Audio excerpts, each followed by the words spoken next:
शान्ति, समृद्धि र स्वरोजगारका लागि सञ्चार अभियान। नमस्कार, म कला चापागाई। यो समय हो करेन्ट न्युजको सुरुमा मेन न्युज। सर्वोच्चको न्यायाधीशमा सिफारिस भएका सुवेदी र चुडालको संसदीय सुनवाई प्रक्रिया सुरु। समितिद्वारा उजुरी आह्वान। ओखलढुङ्गाको चिसङ्खुगढी गाउँपालिका 4 मा रहेको जंगलमा गैरातीदेखि आग लागि, आगो नियन्त्रणको प्रयास जारी। र अमेरिकाको एटलान्टा राज्यमा गैराती 3वटा स्पा सेन्टरमा भएका श्रृङ्खलाबद्ध आक्रमणमा 8 जनाको मृत्यु। सर्वोच्च अदालतमा न्यायाधीश सिफारिस भएका उच्च अदालत पाटनका मुख्य न्यायाधीश कुमार चुडाल र उच्च अदालत सुर्खेतका मुख्य न्यायाधीश नहकुल सुवेदीको संसदीय सुनवाई प्रक्रिया सुरु भएको छ। संघीय संसदको संयुक्त समिति संसदीय सुनवाई समितिले न्याय परिषदद्वारा सर्वोच्चका लागि प्रस्तावित न्यायाधीश विरुद्ध सार्वजनिक उजुरी आह्वान गरेको हो। समितिले प्रस्तावित न्यायाधीशहरू विरुद्ध सूचना प्रकाशित भएको मितिदेखि 10 दिनको म्याद दिएर उजुरी आह्वान गरेको हो। समितिले न्यायाधीशमा सिफारिस व्यक्तिहरूलाई नियुक्त गर्न उपयुक्त छैन भन्ने कसैलाई लागेमा स्पष्ट आधार एवं सबूत प्रमाण खुलाएर 10 दिनभित्र सूचना वा उजुरी दिन सर्वसाधारणको जानकारीका लागि सूचना प्रकाशित गर्ने निर्णय गरेको हो। न्याय परिषदले गत शुक्रबार सर्वोच्च अदालतका लागि 2 र उच्च अदालतमा 16 जना न्यायाधीशको नाम सिफारिस गरेको थियो।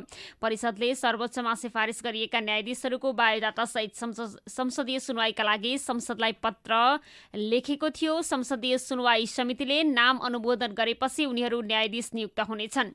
सर्वोच्चमा सिफारिस भएका सुवेदीको योग्यता पुग्दैन भने चुडाल विवादित पृष्ठभूमिका हुन्। नेकपा एमालेका वरिष्ठ नेता झलनाथ खनाल र माधव कुमार नेपाल समूहले डाकेको 2 दिने राष्ट्रिय कार्यकर्ता भेला आज काठमाडौँमा सुरु भएको छ। भेलामा माधव नेपाल, झलनाथ खनाल, भीम रावल, अष्टलक्ष्मी साक्य, गोकर्ण विष्ट लगायतका नेताहरू सहभागी छन्। तल्लो तहमै समानान्तर कमिटी गठन प्रक्रिया सुरु गरेको उक्त समूहले भेलामा देशभरबाट करिब 2000 नेता कार्यकर्ता सहभागी हुने पनि जनाएको छ। अदालतको फैसलापछि पूर्ववत अवस्थामा फर्किएर एकताबद्ध हुन लागेको पार्टीमा गत फागुन 28 गते वाटारमा आयोजना गरिएको गुटको भेलाले थप असहजता, बेमेल र विश्वास सिर्जना गर्नुका साथै विभाजनतर्फ धकेलेको निष्कर्ष निकाल्दै खनाल नेपाल समूहले त्यसको वस्तुस्थिति कार्यकर्तामाझ पुर्याउन भेलाको आयोजना गरेको हो।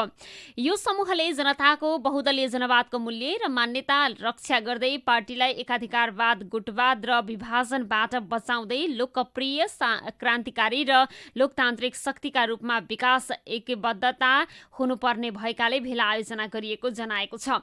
त्यसका लागि पार्टीमा अहिलेसम्म भएका काम, ओली नेतृत्वको एमाले हुँदा भएका कमी कमजोरी र अबको बाटो कस्तो हुने भनेर अवधारणा पत्र प्रस्तुत हुने र त्यसमाथि समूहगत छलफल गरेर पारित गर्ने तयारी रहेको छ।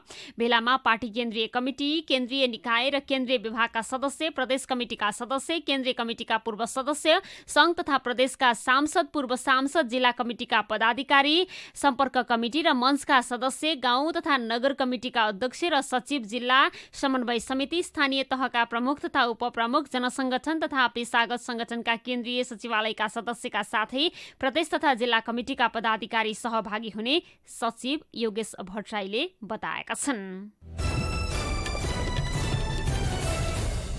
ओखलढुङ्गाको चिसङ्खुगढी गाउँपालिका 4 मा रहेको जंगलमा गैरातीदेखि आगलागी भएको छ। आगलागी यो समाचार तयार पार्दासम्म नियन्त्रणमा आउन सकेको छैन। बस्ती छेउमा रहेको जंगलमा आगलागी सुरु भएपछि स्थानीयवासी र प्रहरीले नियन्त्रणको प्रयास गरिरहेका छन्। स्थानीय प्रहरी टोलीले आगो नियन्त्रणमा लिन नसकेपछि सदरमुकामबाट नेपाल प्रहरी र सशस्त्र प्रहरीले थप टोली घटनास्थलतर्फ गएको बताइएको छ। जंगलमा आगलागी भएकाले स्याउलाले लिभाउने प्रयास भइरहेको बताइएको छ। जंगली हात्तीको आक्रमणमा परि बुद्ध शान्ति गाउँपालिका 2 मा आज बिहान 2 जना घाइते भएका छन्। घाइते हुनेमा इलाम देउमाई नगरपालिका 10 ढोडेनी बस्ने 19 वर्षीय कृतिमान खाती र अर्जुनधारा नगरपालिका 1 सिस्ने बस्ने 19 वर्षकै मिलन कार्की डोली रहेको प्रहरीले जनाएको छ। उनीहरूमध्ये खातीको बिरथामोड स्थित बिरता सिटी अस्पताल र डोलीको लिभिङ होम पोलिक्लिनिक बुधबारेमा उपचार भइरहेको छ। प्रहरीका अनुसार खाती गम्भीर घाइते भएका छन्। उनको हात र छातीमा चोट लागेको र बोल्न नसक्ने अवस्थामा छन् भने डोली सामान्य घाइते भएका छन्। उनीहरू दुवै श्रमिक हुन्। आज बिहान 7 बजे गाउँमा पसेको हात्ती धपाउने क्रममा उनीहरू घाइते भएको जिल्ला प्रहरी कार्यालय झापाका प्रवक्ता राकेश थापाले जानकारी दिएका छन्। नेपाल स्टक एक्सचेन्जले नेपाल इन्फ्रास्ट्रक्चर बैंक निफ्रालाई लन्डन स्टक एक्सचेन्जमा बन्ड जारी गर्ने विषयमा स्पष्टीकरण सोधेको छ। केही दिन अघि निफ्राका प्रमुख कार्यकारी अधिकृत रामकृष्ण खतेवडाले चालु आर्थिक वर्षभित्रै लन्डन स्टक एक्सचेन्जमा $30 मिलियन बराबरको बोन्ड जारी गर्न लागेको बताएका थिए। सीईओको यो भनाई सञ्चार माध्यममा प्रकाशन भएपछि नेप्सेले आफ्नो ध्यानाकर्षण भएको बताएको छ। नेप्सेका कायम मुकायम सहायक प्रबन्धक सुबोध ढुङ्गेलले 3 दिनभित्र लिखित जवाब पेश गर्न पत्राचार गरिएको बताएका छन्। यसमा के कति सत्य हो भन्दै नेप्सेले निफ्रालाई प्रश्न सोधेको छ। यसैगरी आगामी वर्ष 10% लाभांश दिने भन्दै भएको प्रचारबारे पनि नेप्सेले स्पष्टीकरण सोधेको छ। यस्ता सूचनाहरूले कम्पनीको शेयर मूल्यमा प्रभाव पार्छ। शेयर मूल्यमा प्रभाव पार्न सक्ने निर्णय गरे त्यसको 24 घण्टाभित्रै नेप्सेलाई जानकारी दिनुपर्ने व्यवस्था छ। तर सम्बन्धित निकायभन्दा बाहिरबाट यस्तो विषय बाहिर आएको भन्दै नेप्सेले स्पष्टीकरण सोधेको हो।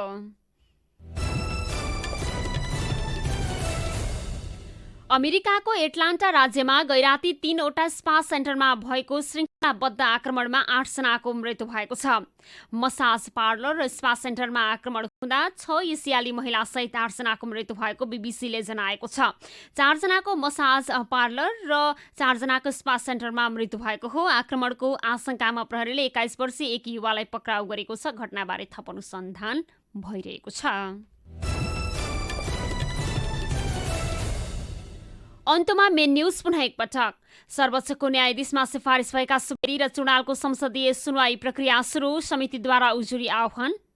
ओखलढुङ्गाको चिसङ्खुगढी गाउँपालिका 4 मा रहेको जंगलमा गैरातीदेखि आग लागि, आगो नियन्त्रणको प्रयास जारी। र अमेरिकाको एटलान्टा राज्यमा गैराती 3वटा स्पा सेन्टरमा भएका श्रृङ्खलाबद्ध आक्रमणमा 8 जनाको मृत्यु। हवस् त दिउँसो 2 बजेको करेन्ट न्युज सकियो। हामी बिदा हुन्छौँ। नमस्कार। यो इटारी FM 92.5 मेगाहर्ज।